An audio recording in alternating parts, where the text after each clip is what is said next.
नमस्कार. 18 एप्रिल 2026 हा महर्षी कर्वे स्त्री शिक्षण संस्थेच्या सगळ्या कार्यामधला फार महत्त्वाचा दिवस आहे. महर्षी धोंडो केशव कर्वे यांची 168वी जयंती आपण त्या दिवशी साजरी करत असतो. संस्थेतले सर्व विद्यार्थी, कर्मचारी, शिक्षक, प्राध्यापक, संचालक अशी सगळी मंडळी संस्थेच्या त्या ठिकाणच्या शैक्षणिक संकुलामध्ये जमून अण्णांच्या प्रतिमेस हार घालून त्या दिवशी मनात काही संकल्प करत असतात.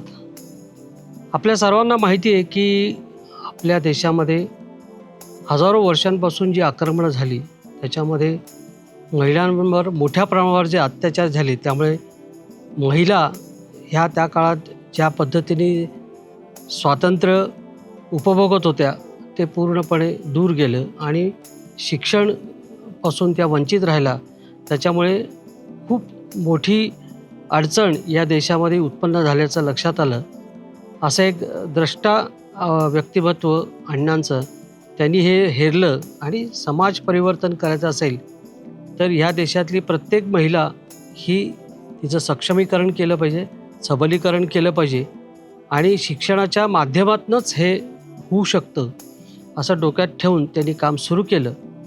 त्याच काळामध्ये आज अण्णांच्या काळात अनेक ज्या कुरीती होत्या त्याच्यामध्ये सती जाणं असेल, त्याच्यामध्ये बाल विधवांचं प्रमाण वाढत होतं, कारण त्यावेळी बालविवाह होत होते.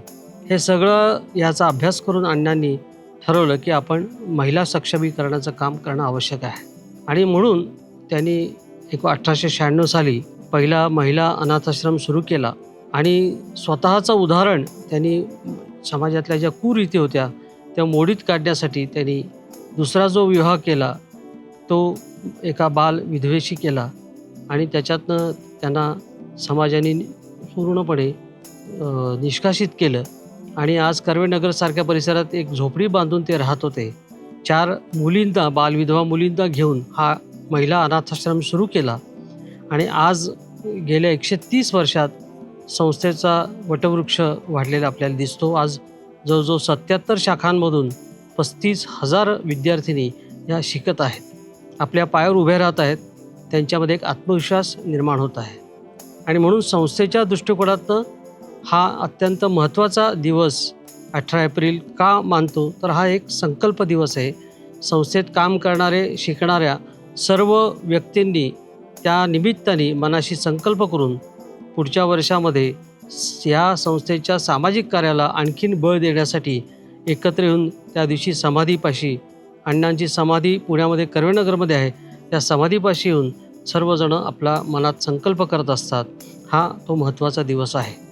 आणि म्हणून आपल्या देशामध्ये झालेल्या सगळ्या आक्रमणांनंतर इतक्या कमी वेळात, म्हणजे अगदी म्हटलं तर अण्णांना 104 वर्षाचं जीवन मिळालं, परंतु 100 वर्षांमध्ये जे काही बदल झाले त्याच्यामध्ये अण्णांचं आणि अण्णांच्या संस्थेचं योगदान फार मोठं आहे.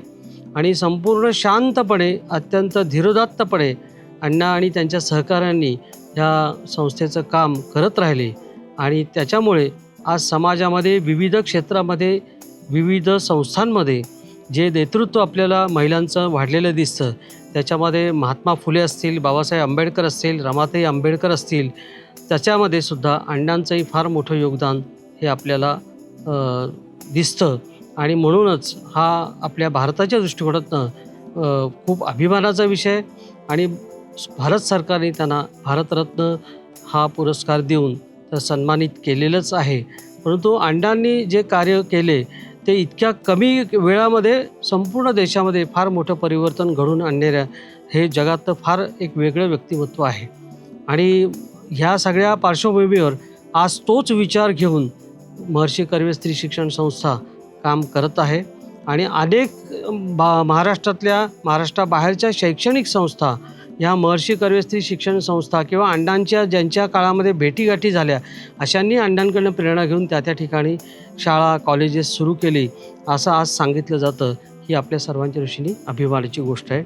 आपण अण्णांच्या संस्थेमध्ये कार्यरत राहणं हीच त्यांना आदरांजली ठरेल. धन्यवाद.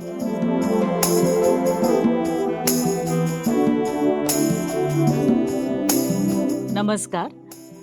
भारतरत्न महर्षी धोंडो केशव कर्वे यांचं नाव समाज सुधारकांमध्ये अग्रस्थानी आहे, कारण त्यांच्यासारखा द्रष्टा समाज सुधारक अन्य कोणी नाही.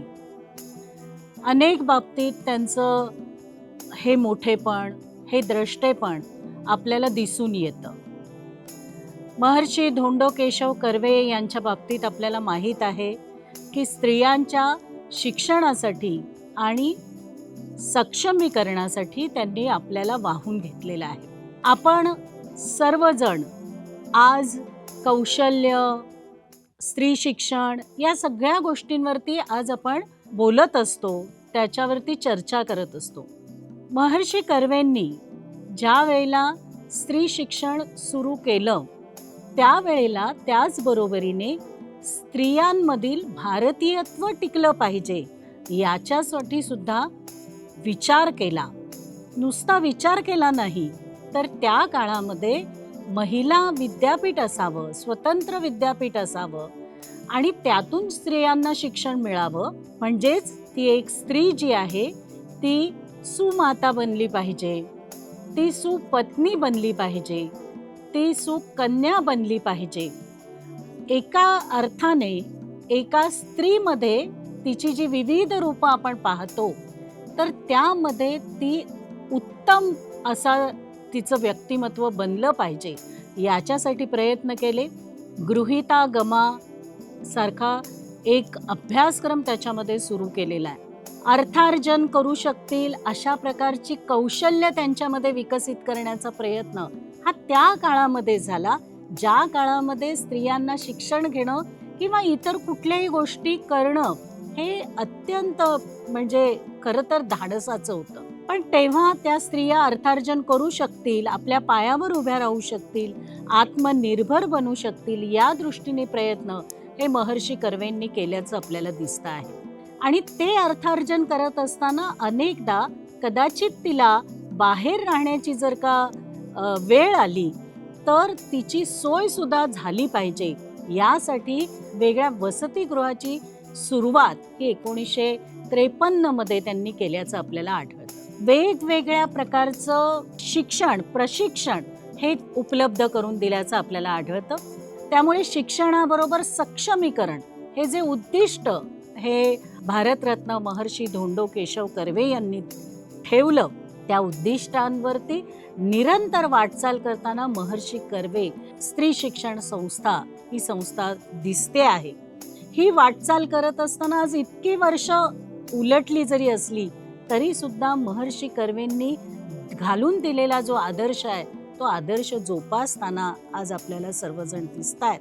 आणि यातून कितीतरी काळाच्या पुढचा विचार करणारा हा द्रष्टा नेता आपल्याला लाभला आणि त्याने समाजामध्ये कुठल्याही प्रकारचा गवगवा न करता, गाजावाजा न करता काळाच्या पुढे जाऊन विचार करून महिलांना सक्षम करण्यासाठी वेगवेगळे प्रयत्न केले हे वाखाणण्याजोगे आहे. आज महर्षी कर्वे स्त्री शिक्षण संस्था 130 वर्ष झाल्यानंतर सुद्धा या प्रकारचं वेगवेगळ्या प्रकारच्या शाखा विकसित करताना दिसते आहे. ज्ञान शाखा वेगवेगळ्या शाखांमधून शिक्षण देताना दिसते आहे आणि शिक्षणाबरोबर प्रशिक्षित करणं, कौशल्य विकसित करणं याच्यामध्ये कुठेही कमी पडत नाही. मला वाटतं की भारतरत्न महर्षी कर्वे यांनी जो आदर्श घालून दिलेला आहे आणि जो जी एक दिशा दाखवलेली आहे, मार्ग दाखवलेला आहे, त्याच्यावर मार्गक्रमण करत आज संस्था पुढे चाललेली आहे. त्यासाठी संस्थेच्या सर्व घटकांचं योगदान हे मोलाचं आहे आणि त्या सर्वांना मनापासून शुभेच्छा देते.